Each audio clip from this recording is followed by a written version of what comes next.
Hi friends! Welcome back to Utwashrini Kitchen, the language of good food.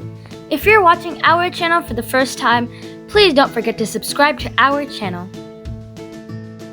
A perfect summer drink to keep our bodies hydrated just with a couple of ingredients from your pantry. To a blender, add in coconut water. You may substitute coconut water with regular water. Diced watermelons, lime juice,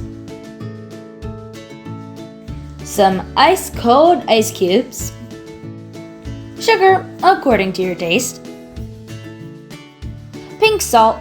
You can use regular salt if you want to. Cover and blend on high speed.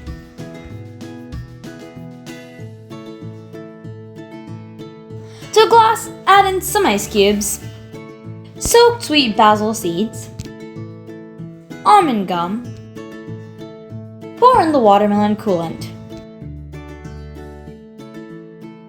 Garnish and enjoy this hydrating summer drink. If you have any recipe requests, comment down below and we'll be happy to make them.